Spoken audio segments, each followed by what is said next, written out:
These are interesting times as we're trying to figure out technology and sharing workshops.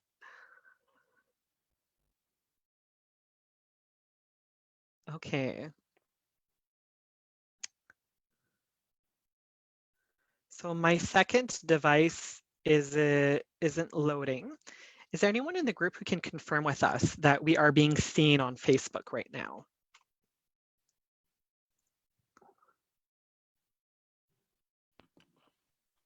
Yep, you're good.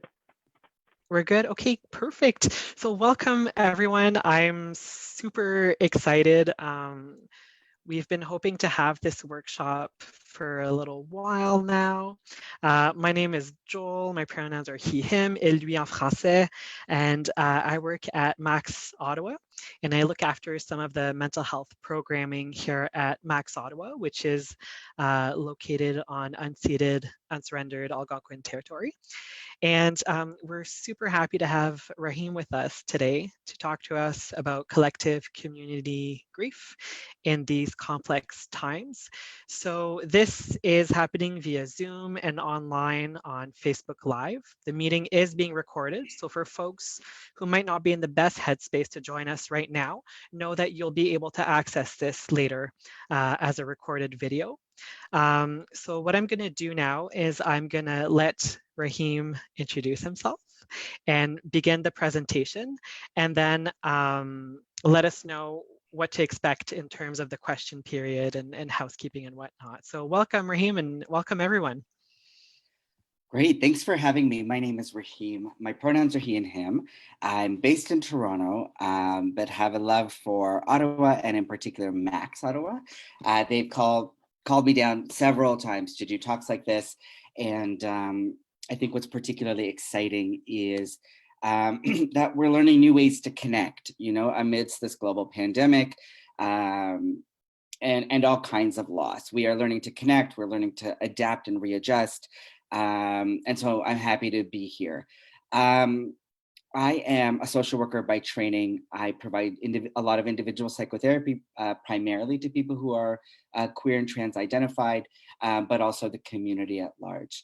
I usually don't talk about grief. More often than not, I talk about helping queer people manage substance use. I talk about relationships and the challenges of relationships. I focus a lot on body image. I'm often thinking about things like eating disorders, anxiety, depression, and the like, but I seldomly talk explicitly about grief, but it's always in the backdrop of some of the work I do. So I'm sharing this space with all of you to open up and talk about something that's a little less familiar to me, although always within reach. I'm going to share my screen and I'm going to be speaking with the accompaniment of a slide deck, which is always helpful. It can also help my viewers, take notes or follow along. Throughout this, if you're in the Zoom, if you're in the Zoom room, if you are on Facebook Live, feel free to ask questions and Joel's going to help me with moderation. And he'll spit some of them out to me in the latter half of this. And then I'll do my best to answer them, or at the very least, help us frame the conversation. Okay, so I'm going to go ahead and share my screen and begin this presentation. So while we've been in lockdown, while we've been in quarantine, we've been hearing a lot of messages, public health messages, PSAs, and people say we're all in this together, right? And what does that mean? What does it mean for me to stay at home and think about myself as part of a larger whole when actually I feel quite alone, right? And I want us to think about the ways we've grown, but also the depths of our grief and our loss, and how those things are there, but kind of ambiguous, right? They're hard to touch, they're not tangible. I've got a slew of ways that you can connect with me and follow me on social media, and I've listed them on this slide here. So here's what we're going to talk about. I've shaped this talk into 3 sections, and so we're going to start with grief and its ambiguity. Then we're going to take stock of losses, right? Grief is our response to loss. So what are all of the many things we're losing at this time and continuing to experience this loss, particularly as queer people, particularly as queer guys? I think our experience of loss is shaped by particular political and social factors. And I think we have to think about those in nuanced ways. And then finally, I want us to think about pleasure, joy, and growth while still grieving, right? There's room for multiple, what might seem like contradictory experiences, but there's room for all of it in this new frame. There's already lots of research and lots of academic literature coming our way. And they're talking about the pandemic, and they're thinking about the pandemic fear. And it's true that during epidemics, the number of people whose mental health is affected tends to actually be much, much, much greater than the number of people affected by the infection, right? So all of us have a mental health, all of us have a response to the fear about getting infected, losing people due to infection, fear and loss around our health systems being overwhelmed, and just our own sheer exhaustion from being alone and from hearing the news. And we all know that we've been experiencing something while we've been in lockdown. And I think we have to think about how long that is going to last. Not just the lockdown, but the impact, the prolonged uncertainty, right? I think if we're experiencing difficulty mentally now, we will also likely be experiencing different kinds of difficulty as restrictions are eased and we begin to reopen. There will be an imprint left about this time on our psyche. So what is grief? Grief is essentially a basic response to loss, right? Now, there's tangible loss when we see somebody die, we hear about somebody die, we hear about health workers risking their lives, people who are essential risking their lives. There's also a lot of intangible grief, symbolic grief, things that we thought we could do, things we thought would happen, right? I think loss is much bigger than death, although death is, all around us. We can't escape it. I can't turn on the news, or I can't look at my phone every morning without getting a notification of the number of cases and new deaths. So death is very central to what's going on here, but loss is beyond that. There's loss of normalcy. There's also loss of what we wanted to be doing during this time, what we thought we'd be doing. There's a series of events, there's a loss around dating. There's a loss around celebrations, conferences, work. And it's not just that we could do these things and now we can't. Each of these things that make our life feel normal have a meaning behind them, right? So work has a particular kind of meaning. The commute and the structure of work has a particular meaning. Being able to congregate and be with people, to be able to execute, a Grindr date or Tinder date and make it happen, or make a sexcapade work out, has a particular meaning. Maybe our validation is wrapped up in that, our sense of self, our possibilities for relationships. Maybe it's not just a hookup. We think, if I execute this, maybe that will lead to my next relationship. And so it's not just the things we can't do, but it's the meaning of the things that we can't do. And that is what encompasses our loss and then subsequently our grief. Grief is not unfamiliar to queer people.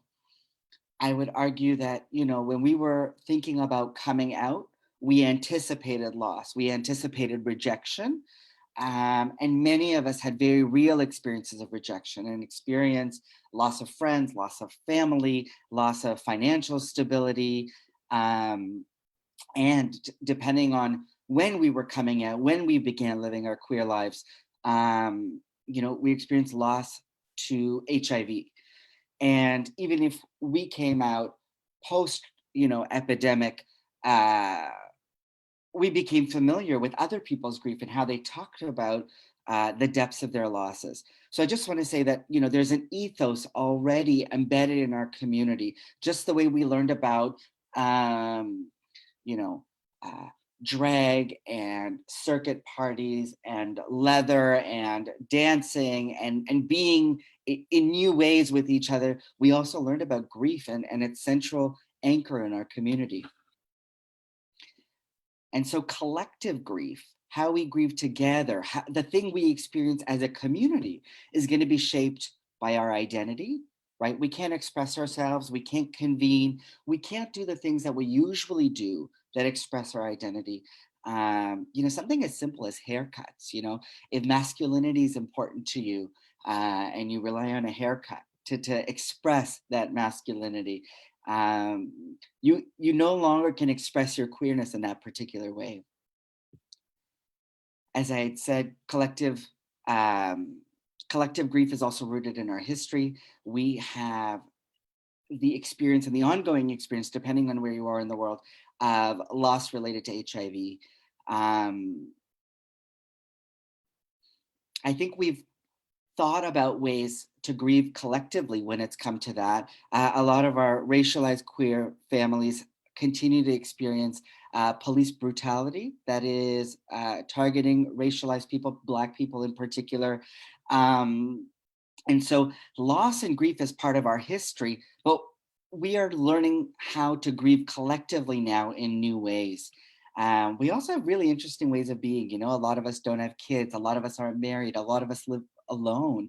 And we've carved out these beautiful ways of being that we now can't express the way we used to. And there's a deep loss and sadness around that. So there's a progression of losses, and why are we talking? Why are we focusing on grief and loss? Why not just talk about growth? Or why not talk about the anxiety? Why not talk about something else? Why focus on loss? Because the pandemic is explicitly about loss. Even if for you day to day, it's about lockdown and self-isolation and toilet paper and not having enough food to eat, or not being sure about what to buy and how to plan your grocery visits for 2 weeks. All of that is to prevent loss or to avoid loss or to slow down infection rates so that invariably we reduce the amount of loss that we experience. So everything that's going on right now might not, you might not see it directly being connected to loss, but it is invariably connected to loss.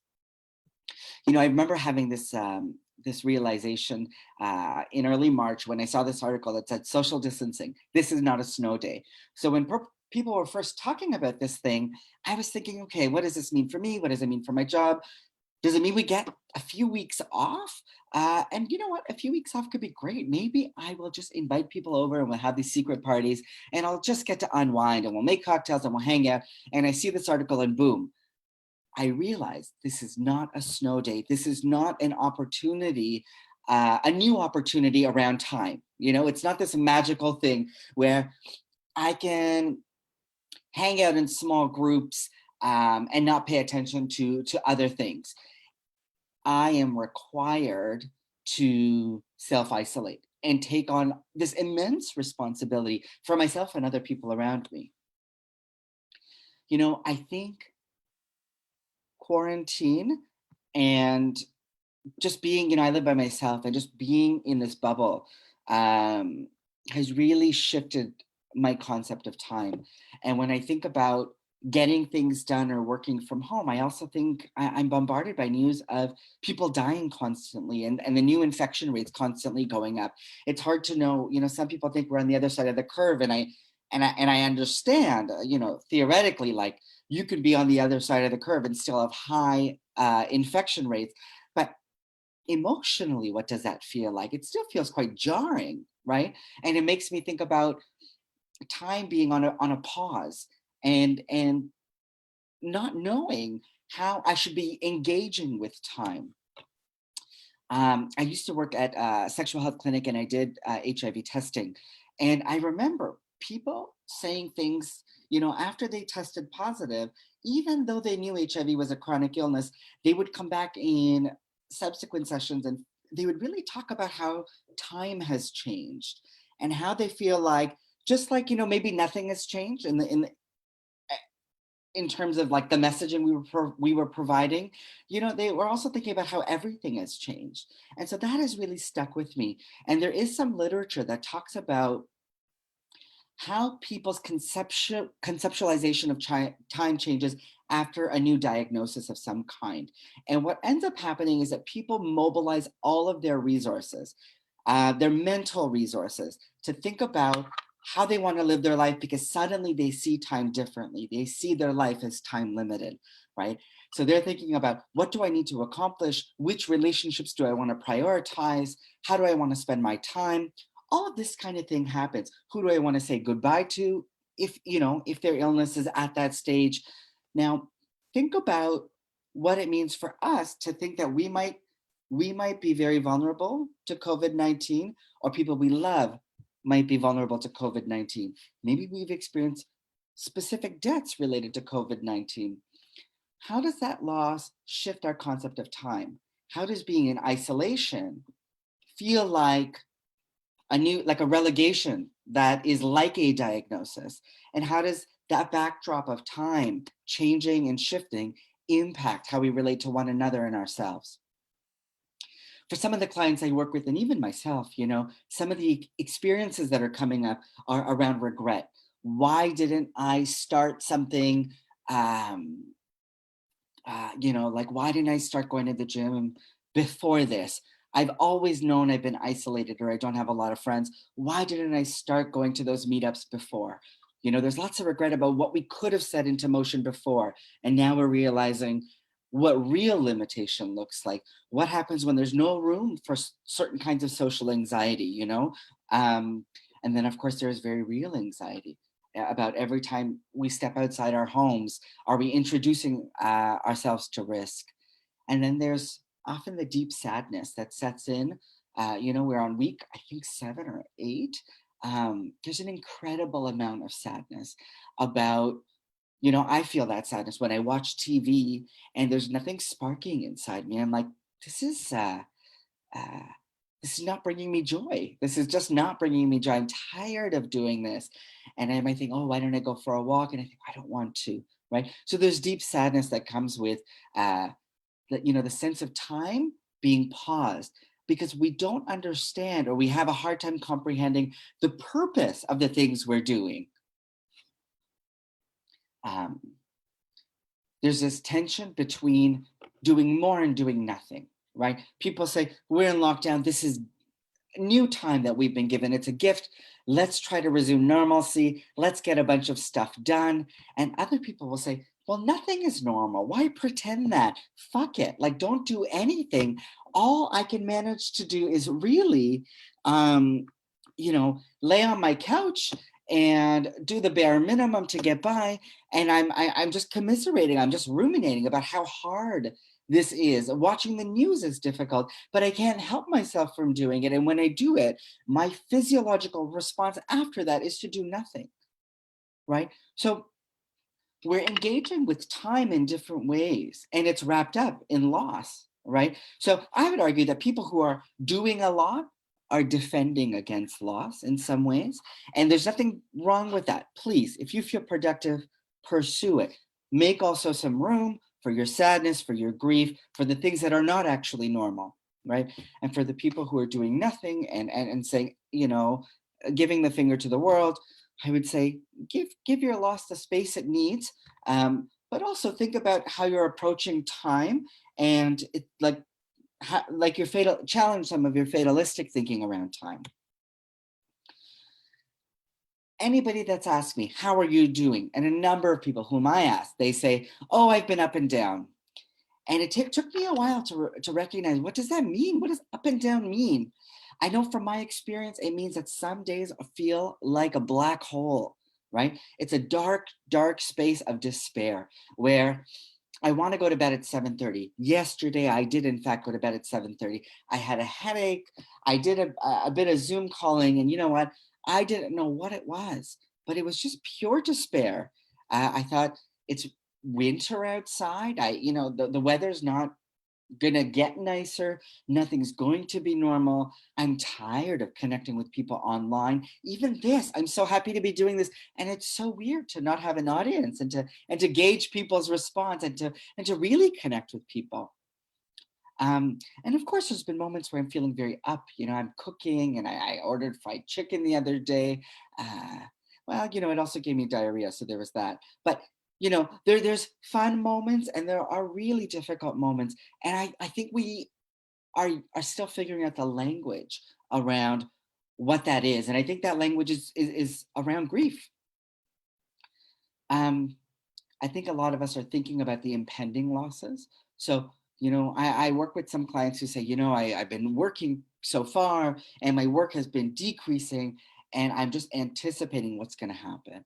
And what's going to happen when I lose work and then I have to apply for a CERB and I know that that's going to be less than what I'm making now. And what does that mean when I know that I need to move soon? I know that my relationship with my landlord is bad. I know that I need to be making more money because I was planning to have some kind of transition related surgery 2 months from now. And I know it's not 2 months and it's going to be 8 months, but what about this job? What about the money that I'm going to need to secure some of those plans that I had, right? So there's this sense that a greater loss has yet to come. All right, so thinking about anticipatory grief, right? For a lot of us, thinking about what's to come and experiencing the loss that comes with it, right? So, in a broad sense, I might think, what's the next thing I'm looking forward to that will be canceled, right? What's the next show? What's the next event? Part of it, some of us might feel relieved that Pride was canceled because we might think, every year during this time, I feel terrible about my body. I worry about my finances, how I'm going to, what parties am I going to go to? What outfits am I going to buy? I worry about having enough money to spend at the numerous events I go to. How will I manage, my alcohol consumption as Pride gets nearer? But there's also a deep sadness about the joy that time brings for a lot of us, right? We get to congregate, we get to celebrate ourselves. Even for a short time, we get to really see ourselves reflected in mainstream media. Our community has disproportional rates of HIV, and that makes a good number of us immune compromised and more vulnerable to COVID-19. So we might be thinking, if I'm HIV positive and I contract the coronavirus, will I recover? It's a very real question, right? It's as real as will I be losing my job? If I get COVID-19, will I recover? Will I experience discrimination if I go to the hospital? And if I do die, how will my loved ones grieve, right? Will my queer families even be acknowledged? And then there's other people who might say, if I get COVID-19, I'll recover, but I dread being alone while being sick, right? Maybe you're used to having family around, friends around, your partner. Maybe you have chosen family. Maybe you have people around you and you cope in ways that you cannot now. And you might also worry that if you are public about getting COVID-19, will people fear helping you even from a distance? And will they avoid you now or later on?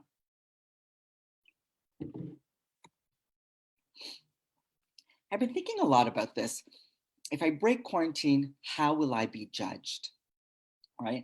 Will people think of me less as a professional? Will people say, you really shouldn't be going on those walks. You can't properly social distance. Should I visit my family? Some of my friends are visiting their family, and they're calculating some of the risk. And other people in that same family are saying, you really shouldn't be doing that.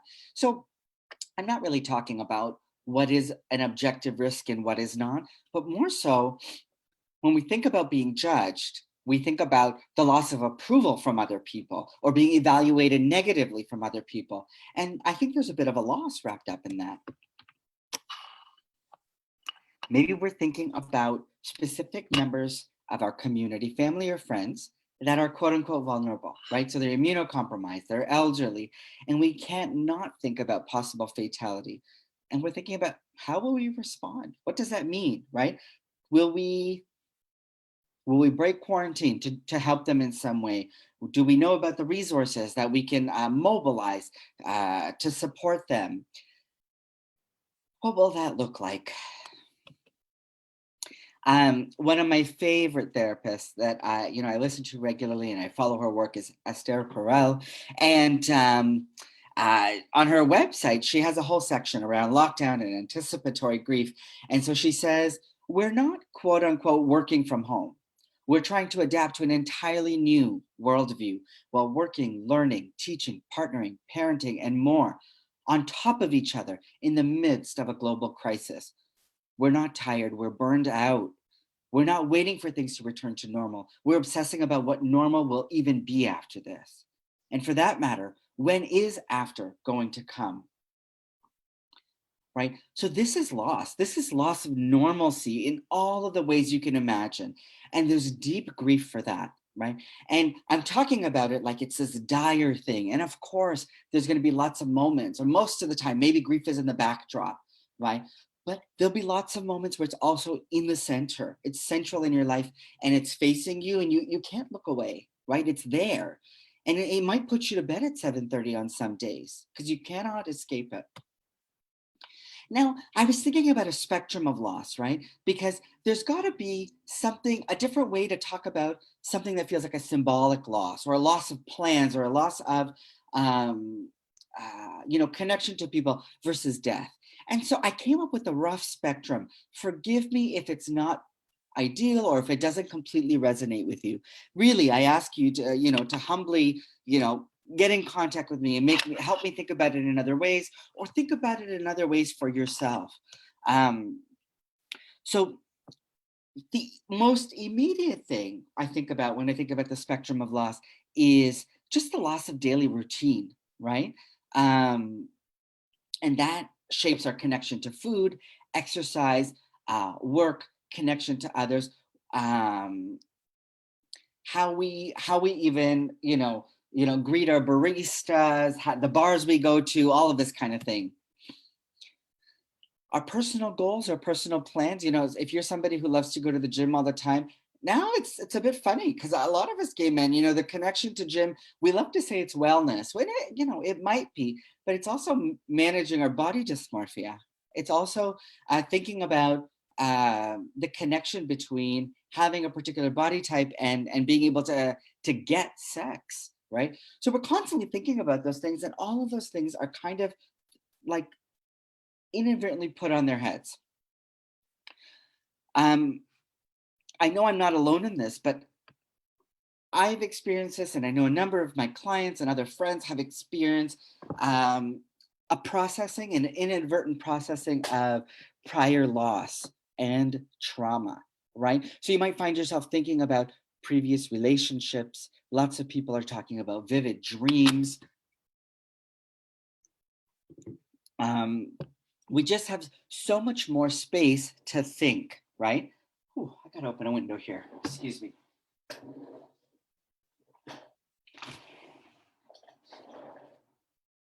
Pardon me, anybody who knows me who knows I overheat at at anything. All right, so we're forced to process prior losses, and these are trauma responses, right? So ruminating on something that happened in the past, experiencing the sadness and the anxiety that comes with it, that is processing our trauma. It doesn't mean that we're debilitated and we can't do other things we love, or that our whole day is shot. But it does mean a lot of our emotional resources are being taken up because in this spare time and left to our own devices, we can't help but think about the past. Some of us can't handle that our Amazon packages are showing up 2 days later than they normally will, right? So there's a kind of loss. I think there's something, something important about that is for those of us who think that money can solve problems, and purchasing things can keep us company and make us feel alive, because it's maybe the one of the things that gives us a jolt of energy. Realizing, both that our packages are delayed, and all of those workers who are delivering them are putting themselves at risk for us. It's a difficult thing for us to wrap our head around. I think about drug use and alcohol use in isolation, right? A lot of us use drugs and drink in social situations to connect with one another. We talk about sexualized drug use, right? The relationship we have with substances is going to change if we're going to do it alone. And there's a good chance we've been doing more of it while we've been alone to manage, all the feelings of prior trauma and loss. So what does that look like? Now, the obvious, right? Physical distance means loss of connection. But how do you experience that loss of touch, the loss of sex, right? And lots of people have told me, oh, I can jerk off, but it's not the same as having sex with somebody else. Of course not, right? Having sex with somebody else is not just about an orgasm. It's about meeting them. It's about seduction. It's about being validated. It's about desire. It's about so much more. Of course, there's a good number of people that have lost their jobs. They worry about money. They've lost, food security. They worry, during lockdown, if they need to purchase food for a longer period of time, they worry about whether or not they can do it. Our movement is now being policed and relegated. Some people say, take a walk, go to the park, do this, do that. Well, it depends on what you look like. Some people can do that and get away with it, and other people might try to do it and get fined or get policed, right? I also think about opportunity on a larger scale. If anybody was thinking, was actively looking for work before lockdown, they're kind of unacknowledged, and they're having a really hard time. There's a complete loss of opportunity for them. Our illusion of equality has been destroyed over and over. All you have to do seriously is turn on the news, and you can see that there's a crisis among people who are underhoused and homeless all over the United States. I mean, the United States is without fail the biggest disaster of containment around this virus that we've seen anywhere in the world.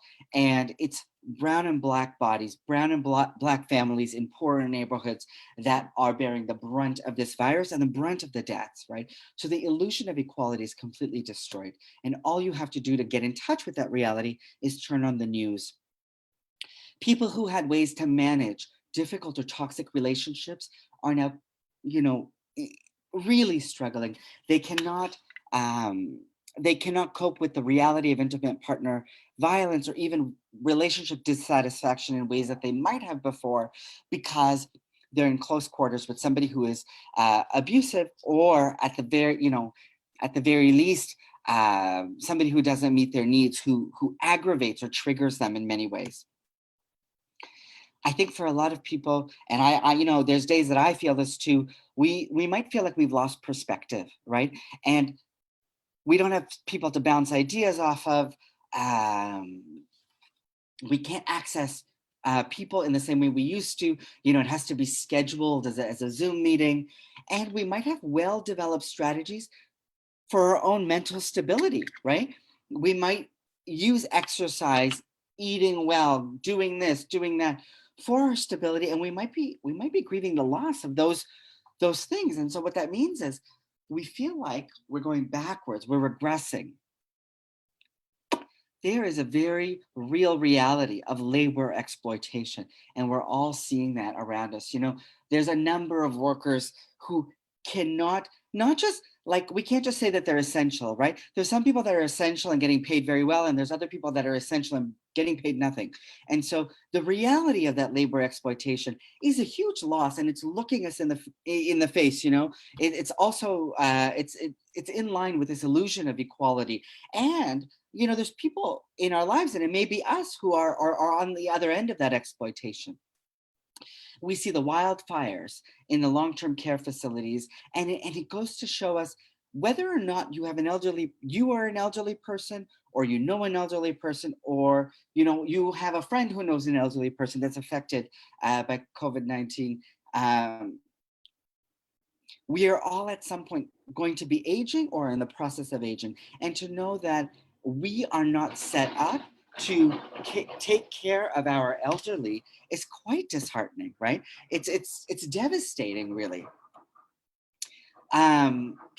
The death rates of Black and brown bodies are higher than any other rate, particularly particularly in the United States, and of course in Canada. And so we have to contend with loss from a distance, right, of our people for some of us.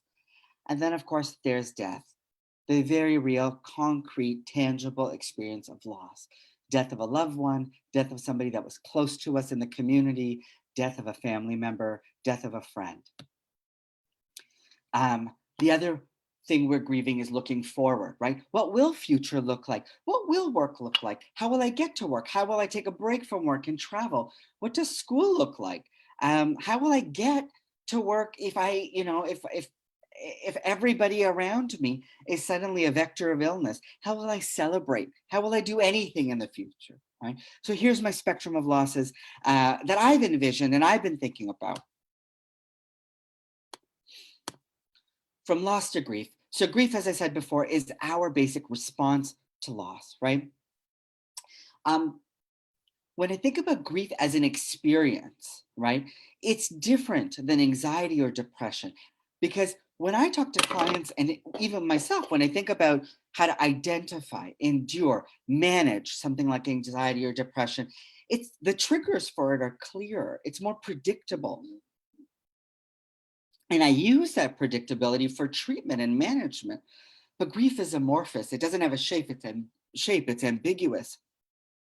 It kind of shows up when it wants, right? It shows up in my dreams. It prevents me from sleeping. It shows up when I've gone through a bag of smart food on my couch, and it doesn't. I don't have the good feelings associated with eating a bag of smart food, because that's real too. But it shows up unexpectedly, right? And it's hard to get out of bed, and you're like, I don't know what this is. Sometimes it looks like lots of energy to do new things and to embark on a new normal and a new life, only to experience a crash at the end of it. So I want us to take stock of what queer loss might look like. Now, before I go into this list of things, I just want to say that, I work with clients that have a range of economic backgrounds, a range of abilities and disabilities. But when I, embark, or I endeavor to make a list, it is without fail going to be impacted by my social location as a cisgender guy that's middle class and able-bodied. So I just want to put that out there. So if I've missed something or I haven't reflected something accurately, I want to own that and just make it known what my social location is and where I'm speaking from. So when I think about queer losses, I think about loss around gains around mental wellness. So a lot of us in our community have a disproportionate rate of suicidality, depression, anxiety, and other mental health diagnoses. So many of us have experienced some kind of trauma, right? And so we might have worked through that. We might have developed skills, and we might see ourselves taking a step back now. Some people, they're sitting at home and they're stuck processing their trauma. And I would say to some people, it's not bad. Take that time. See what you feel. See if you can develop self-compassion. But so many people are telling me, I can't distract myself in the ways that I wanted to or that I'm used to doing. And I would say, it would be inappropriate for me to say to them, well, try not to distract yourself. Sit with the feeling. They have to distract themselves because their PTSD is so activated, right? One thing I have to say is some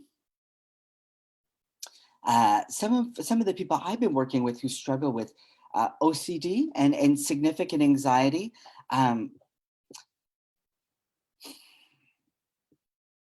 they have, now this is a very specific sample of people, but I think they have a lot of a lot of knowledge that they've been enduring something that a lot of us have not. And they have a lot to teach us, right? And also gives me a glimpse, it's given me a glimpse into their world of what they have to endure all the time. Now, while we're at home, a lot of us are eating, and we might be eating more than we're usually eating. And eating is good, right? It's good for you. But eating and not being able to exercise or eating more than we would like is activating body image for a lot of people. You know, I hear people talking about wanting to go on diets. I hear people talking about wanting to use this time to have a better body so that they look more attractive when lockdown is over. Some people have this fantasy that, you know, like by the end, somewhere in the summer, they're going to emerge from their homes and they should have a particular kind of body. You know, in our communities, we are always grieving the fact that we don't look like our ideal selves. And that's unfortunate that that's where we are. But that is a thing that is very real. And I think that's getting exacerbated for some people during quarantine and self-isolation. You know, for some people, for a lot of us actually, we've gained independence from our family of origin. And now maybe we've lost our housing, we've lost our jobs, or we're living in precarity and we've had to move back in with them. Or we have closer proximity to them because we've always lived with them and we've conceptualized independence as being out all the time. And maybe our families are homophobic or they don't understand us, or we're constantly triggered by them, right? So some people are revisiting these losses of family, of how difficult it is to be in proximity to that family. Maybe they're even grieving their independence. I think, you know, if you think you have to go to the hospital, if you're a queer person, if you're particularly femme, if you're particularly butch, if you're red as queer, if you're non-binary, if you're trans, you might be anticipating pretty, you know, bad experiences with healthcare. If you're HIV positive, you might have had discrimination in the healthcare system.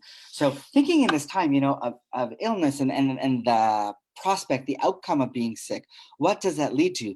Maybe something really terrible once you get to the hospital, right? We might be very anxious about the kind of care we might receive. Sex and all opportunities for relationships. So, you know, some people might think sex is a small thing. I think sex is a huge thing. It's big, it's very important. You might have noticed in your time at home that you're on Grindr and you're wondering, or you're on Scruff, or you're on whatever, and you're wondering, what is the point of this if I'm not going to meet the person?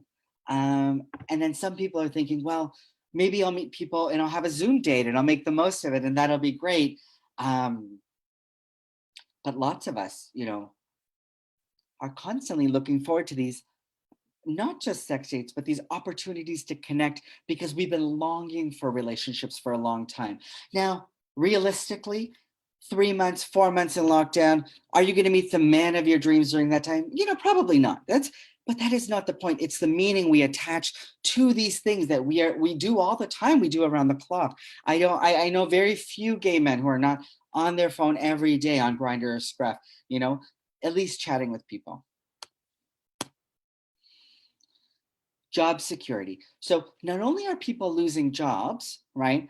We might be very afraid of how to find our next employer that's queer friendly or that's trans friendly and that accepts us, right? There's so much anxiety about the interview process, the job seeking process, because we often approach jobs with a lot of ambivalence and anxiety around what that workplace culture is going to be. And that is specific to queer people and that's specific to trans people, right? We want to know that our workplace accepts us. And so if we've lost our job or we're fearing losing our job, getting a new job is not just, you know, it's a slightly different kind of recession that we're going to experience compared to our straight counterparts. I've been seeing all kinds of people talking about tensions with their landlords, right? And there's a fear that when quarantine eases up, that, you know, there's going to be increased hostility and people are going to be pushed out.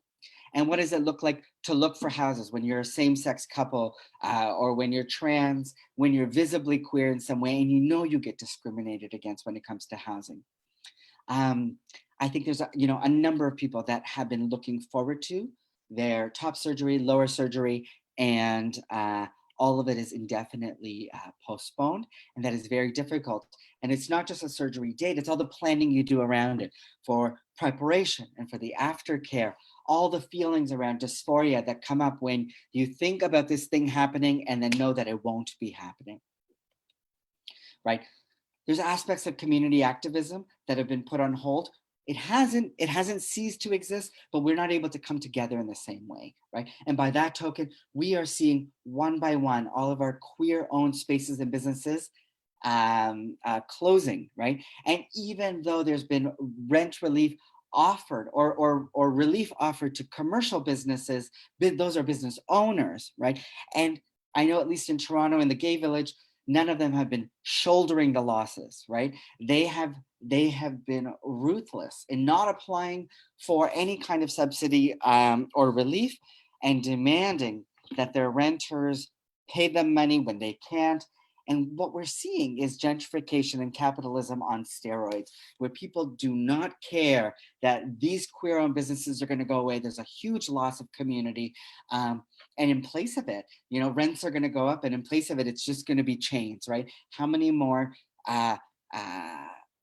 condos and Starbuckses and Hero Burgers and God knows whatever else are going to show up, and the spaces we know and love where we congregate are going to be gone, right? And I have to say, I don't know. I'm sure straight people in the city have their favorite neighborhood bar that they worry will be lost, right? But I think there's certain places that hold us, a place in our hearts and our communities that we really are worried about losing. Now, in my spectrum of loss, I also talked about death, right? Death is very real. We can't ignore it. And when you're queer and somebody dies, somebody part of your chosen family, whether it is death by COVID-19 or death by suicide, right? We experience often that grief as disenfranchised grievers. What that means is we're often not acknowledged as part of people's families. We don't often have the spaces to grieve that other people do. Our wishes, who we are is often not seen. And so I just want to take a moment and acknowledge the disenfranchised grief of a lot of people in our community. In Toronto last week, we got news of a trans person who had died. And there's a big community in mourning. In Ottawa, I think it's been a couple of weeks, there's been somebody else who has taken their own life. And this has hit the community hard, right?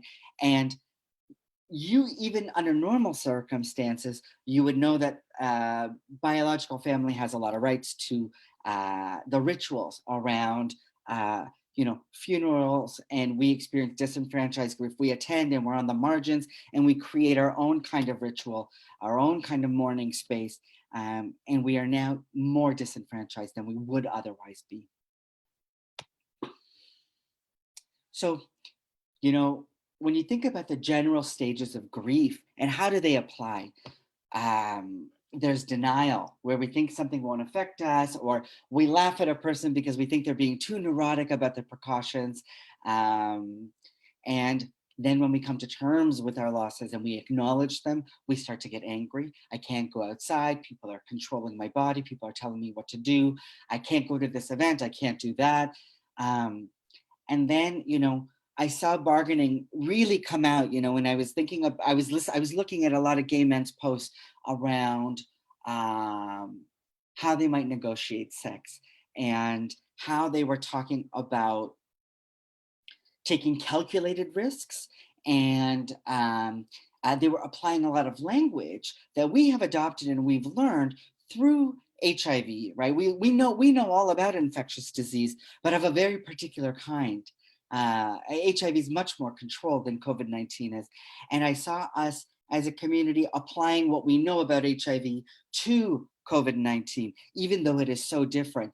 And what I understand of that is us being in a stage of bargaining, where we're thinking we have a sense of control and how can we navigate this?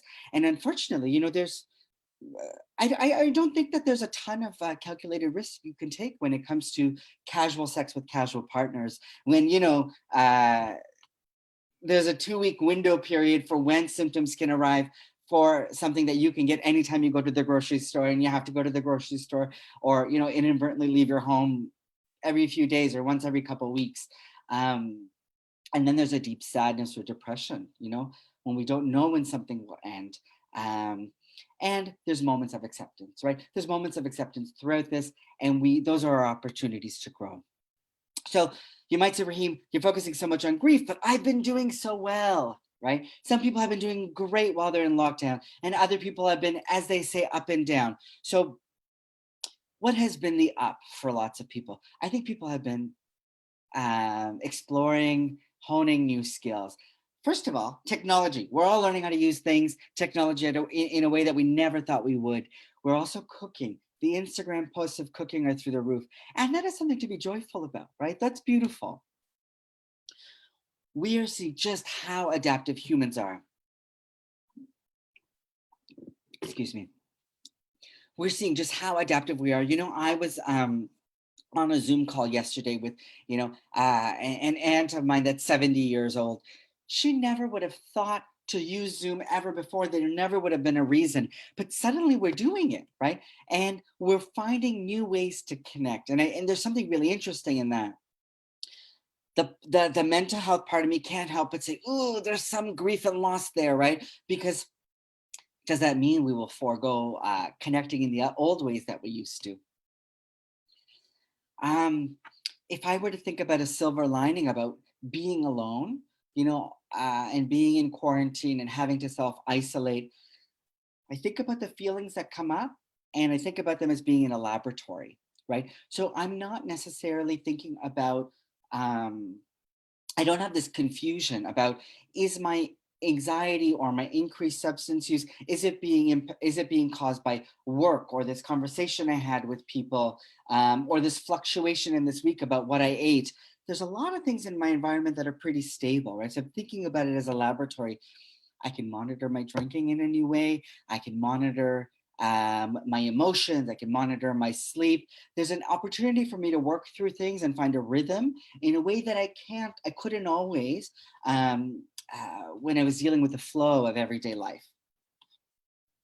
I think there's a new emerging relationship to sex and to our bodies, right? And so some of us, the people have said the safest sex partner is yourself. You might really be exploring sex with yourself, and it might be lovely. You might be having, you might have gotten your very first Chatterbait account and you're loving it and it's so fun. You might also be saying, I'm letting go of sex in some way, and I'm getting to be okay with it. Some people have told me, oh, I never realized how much I use sex to manage my anxiety. What a beautiful realization, right? And now the anxiety is in front of you and you think, okay, what else can I do? We're also, if you choose to use this time to get in touch with your body and allow it to do what it needs to do, there's growth, right? There's a lot of emotional and personal growth there. Hopefully, we're creating some space to practice self-compassion. What is self-compassion? It's saying, I don't need to do anything today. I don't need to be productive because I'm just not in that headspace. I don't want to watch the news today because I can't handle anymore. If you're living with your partner and you think your partner has outrageous, requirements for wearing masks and shields and protecting yourself when you go out, you have self-compassion. You have compassion for your partner. You're like, I'm going to do this thing because it makes sense to them and it makes us feel more comfortable together, right? Self-compassion is, I deserve to eat good food. I don't, gaining weight is okay. I'm going to check in on people or avoid people as I think I need to. I'm going to resist the pressure to do things any particular way. If you haven't already seen this post by Esther Perel in the New York Times, she talks about grief and loss in just 5 minutes. And it's a beautiful short clip. So have a look. Again, if you want to contact me, please do. in the number of ways that are available. So we're just at 5 now. And I'm going to stop sharing my screen, and I'm going to invite Joel to let me know if there are any things that have shown up in the discussion that we want to talk about. And if not, that's also okay, but I'm open to it. Rahim, thank you so much. That was much needed, beautiful. I'm so grateful that we can hold space for people to have kinds of different feelings about this, right? And to just be ourselves and hold each other in these complicated times. So thank you for holding space for everyone. We're really lucky at Max to be connected with such great, caring guys. I'm also on Facebook right now. So what I would propose to you, Rahim, is maybe some folks who are on the Zoom end of things right now while we're live, if you want to type a question in the chat, I'll read it out to Rahim and see if he wants to answer that. And if folks who are joining us via Facebook want to write a question or comment in the comments, I'll also read those out. Just keeping in mind that we're gonna keep question period to how long, Rahim? Like 5? Yeah, let's give it a few minutes. I'm also open to comments about what people's experience of grief has been during this time. You know, it's not. I don't want to have the sole voice on it. You know, so if someone wants to share a comment, that's also welcome. Yeah, absolutely. So I'm just going to go ahead to Facebook right now and see if we have any comments so far. So just taking a moment here. All right. Rahim, do you also have access to the Facebook? So I have things like really lovely comments like Rahim always getting me thinking, thanks for this live session. You know, a lot of positive things coming up. I'm not seeing any questions yet. Do we have any questions from folks that are with us on Zoom? Or any comments? It doesn't have to be a question either. It can also be, you can bring part of your own experience. I'll unmute us just so that if folks prefer to ask a question instead of typing it out. So I see someone raising their hand. Do you want to go ahead? Hi, Jill. Yeah, thank you, Rahim, for this. I was furiously jotting down a bunch of notes. This isn't so much a question, but a thought that I was having as you were sharing. One of the lines that really struck me was, you know, when we perceive people or look at people as vectors of disease, how will we respond? How will we engage differently?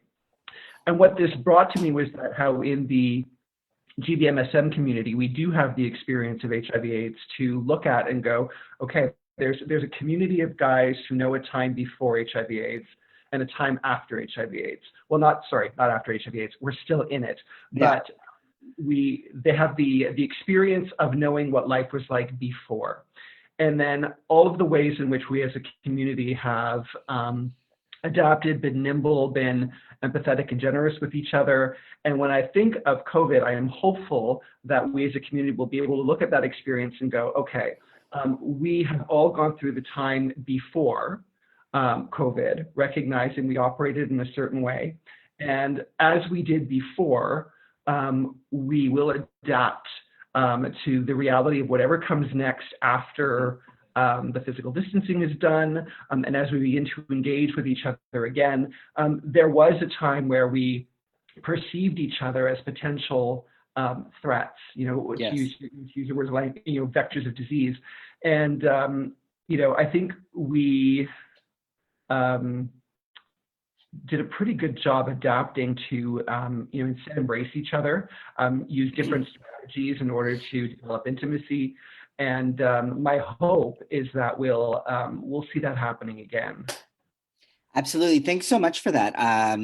You know, the only thing I would add to that is I think because of HIV, we've been so concerned with and cognizant of stigma and reducing stigma. And a lot of that comes with proximity and hugging and you know, challenging different forms of I guess stigma is the only word I can come up with right now. And so in the context of COVID-19, we're a bit hesitant. And I think we've been doing a better job in some ways, you know, in terms of cleaning surfaces, but not so good with physical distancing. But when the pandemic is over or it's time to ease restrictions, hopefully we will be some of the first people who are able to get over, you know, this ingrained fear and be able to embrace touch again and be in close proximity with one another. Thanks for that, Jill. So we've had some questions coming up on Facebook as well. So Sure. I'll just read that for now. So we had a great question, very practical one coming up, which is, what are some ways that you can stop your mind from racing, especially at night, from a commenter on Facebook? Yeah, that's a great question. Mhm. Look, I often think about disrupted sleep as a function of like low mood or sadness or depression, and sometimes anxiety. So I think more than ever, you know, because we are working and sleeping and we're doing everything in the same place. I think our sleep hygiene, it makes sense that our sleep hygiene is completely off. I think we also are experiencing like quarantine fatigue and lethargy, right? And so at night, I think we have trouble distinguishing this place of rest as being different from this place of work or eating or being social or, you know, all of these things. And so we have to develop some sleep hygiene. And what that means is shutting down at a certain time, maybe turning off screens, maybe moving to just listening to something, listening to soft music, for example, having a snack, getting into bed and reading an actual book, not a Kindle, and doing that for a few days and seeing what that looks like. If you're somebody that's been spending a lot of time in your bedroom, I would encourage you to do things outside of your bedroom as much as possible and try to reserve your bedroom just for sleeping, right? So that your mind can associate that space as just for sleeping. The other thing some people are doing is journaling.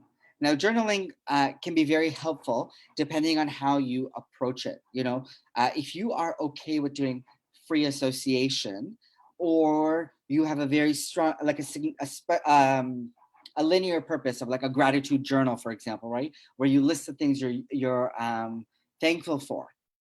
Those can be useful tasks. If you're sitting in front of a blank page of paper and it, you know, it brings you frustration and you start to hate yourself more, not so great. So those are some things I would say about difficulty with sleep. I will leave it there for now.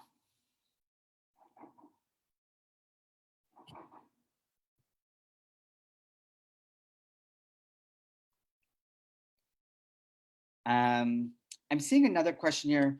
Joel, are you still with us? I feel like I lost Joel. Joel just got logged out, but Joel should be right back.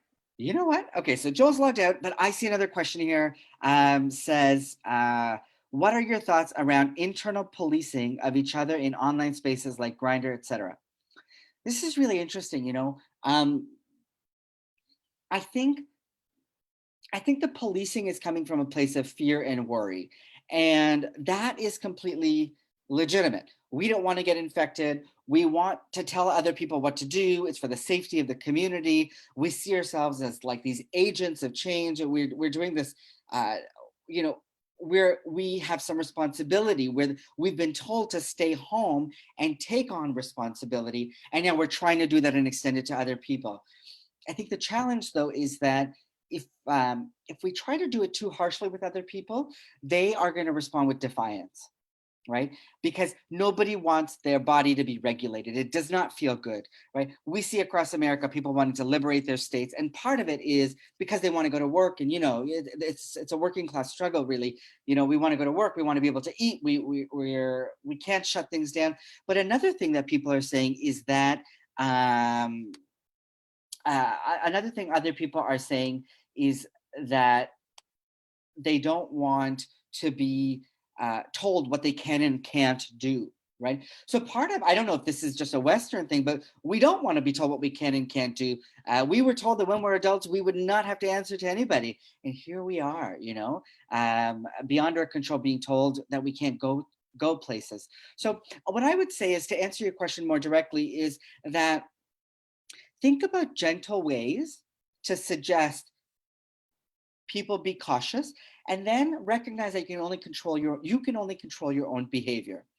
And that if you try to police somebody else, without fail, they will become defiant, right? Because you don't, like, in what way have you, like, if you're on a platform where you're contracting and negotiating sex with people, where in there are you contracting a parental relationship? You're not, and they're going to be upset about you trying to do that with them, right? So I think you're going to have to reposition yourself and think about how you want to engage. Thanks for that question. So we had another question from Facebook this Yes. time. So a person was asking if men who are HIV positive, are they more likely to have depression after being diagnosed or after seroconverting? Well, it's a great question. I think everyone's experience is going to be different. But after a significant, difficult event in your life, it makes sense that people have what's called like acute stress, right? And so after something happens, something big happens, we do think about loss, right? So if somebody tests positive, they might be thinking about how have my relationships changed? What new conversations do I need to have? How are people going to see me? How did I used to see myself and now I have to readjust how I see me? So that paradigm shift absolutely can come with more loss. And sometimes we see loss in depressive symptoms, right? So like low mood, difficulty getting out of bed, loss of appetite, that kind of thing. I would be a bit cautious about making a blanket statement that everybody experiences, more or less depression, because I think we live and breathe in a community where there's high rates of trauma or trauma histories, and so a lot of us struggle with depression for a number of reasons, right? But it's reasonable to say that somebody, if somebody was experiencing depression on a scale of 3 out of 10 before they tested positive for something, it might be 6, 7, 8, 9 out of 10 after that, at least for a short period of time. Yeah, I hope that answers your question. Thank you. We also got a comment on Facebook, just again, thanking you so much, and saying food for thought for not only my work with clients, but also my own life conversations with friends. So again, folks, thanking you for the honest conversation that we're able to have, and holding space for folks and talking about the stuff that actually matters, and not just pretending that everything's okay, right? Yeah. Yeah. So I think we're a little bit over time. That's okay. You know what? I've got mhm. actually, somebody sent me a private message. I'm just going to read out. Wonderful. Yeah. As we try to support each other virtually, sometimes there's this feeling that you're not reaching out enough to people, or that people are mad for your slow replies, or how you're navigating self-care. This is really interesting, So look, I think people are on a spectrum of this, right? If you're somebody who's feeling mildly anxious, and that this looks similar to how it would be just a little bit difficult for you to get out of the house and do that social thing, and once you get there, you're going to feel better. If you're feeling that same kind of anxiety, I would say, see how you might push through it. Be kind to yourself, but push through it a little bit. And that once you're in connection with somebody, it's going to feel better. You're going to feel better, right? However, thinking that you have to take care of everybody and you have to frantically be on call and you have to, give people some room. If they haven't reached out, reach out to them. Make it a gentle check-in. I love to contact people and say, hey, let's do a hangout, no pressure, sometime next week. Check in with me when you're free. And you know what? If it doesn't happen, It doesn't happen. That person isn't bad. You're not bad. It's so overwhelming, right? And I think about just this medium and how tiring it is, to have to look at yourself all day. For some people, maybe they love it, but even that, it gets tiring. It gets so tiring to stare at yourself. Your level of self-consciousness is raised. And the reason people with, introverts and some people with social anxiety don't like to always be in contact with people is because they don't like the expectation that they have to perform, right? And when you're on video, there's nothing bigger than this pressure to perform. And so if you combine that with talking about hard feelings, if you're somebody that's experienced loss or you're having a tough time, the pressure to perform is going to be incredibly difficult, right? And so that is difficult. It's hard to do. People who are experiencing very real loss, so if you know people who've said on their Facebook, I've experienced somebody in my life pass away, I know some, or I have COVID-19, or my grandmother is ill, or my father is ill, or this kind of thing, you may want to check in with them, but please also recognize that in being a good friend, they might appreciate that, but part of that serves you, right? You want to know that you're being the good friend, and that's okay, but you've done your part. You feel good about yourself. Give them time to respond, right? Let them do it on their terms. So I hope that was that was adequate for the person who said that to me. Joel, do we have any more? Maybe we should take maybe one more if there is. I guess I have one more. Okay. And I'm going to ask my question if that's cool. Yeah, do it. Because I get to. So my question for you is, do you have any advice or any things you've learned about how to be more kind and patient with each other on social media and other spaces as queer men? How to be kind and patient with each other on social media. Well, okay, this is a good question. I think it was only like week 3 or something where a friend of mine posted on social media that he knew somebody who had lost a dog, and he gave that person a hug. And I thought, my first reaction was, what the fuck are you doing? And I, sent him a private message, and I was like, you shouldn't be doing this. You're giving people the wrong message. And I looked back and I thought, you know what? We really have to take a deep breath. Somebody is in almost a defensive way talking about their right to do something. And is there a risk attached to it? Sure, right? But they know that because they are struggling with another thing, right? So I think it's important for us to all recognize that everybody's struggling, and that if we feel like being reactive, we probably need to take a step back, right? And just think about what's going on for us. I would also say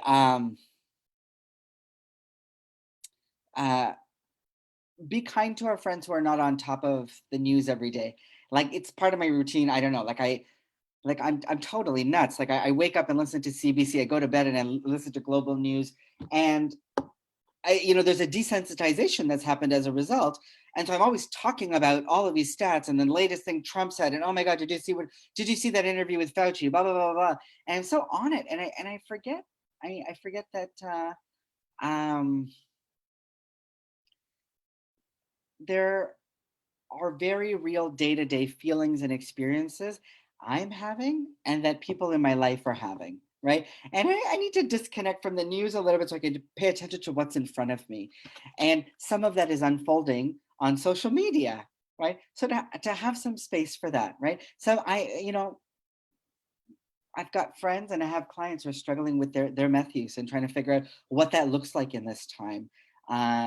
People who have experienced an incredible amount of loss in just the last 6 months as a result of drug overdoses, loss of spaces, places being closed down, being rejected from their families. So what is it like to just, put the big news aside and just be present for these folks as much as I can? And then when I can't, be there for myself, So I think we need to have a balance between thinking about the large scale stuff and the small stuff, and then the really ourselves. Thank you for that answer, Rahim, and thank you so much for this session. At Max, we're extremely lucky to have, our whole team and volunteers and members of the community and service providers like yourself who are participating in this collaborative caregiving that we're doing with each other in these hard times. So I just wanted to express our gratitude for you holding this space for us today. And remind folks that in the comments are links to the evaluation for this and also to Rahim's contact.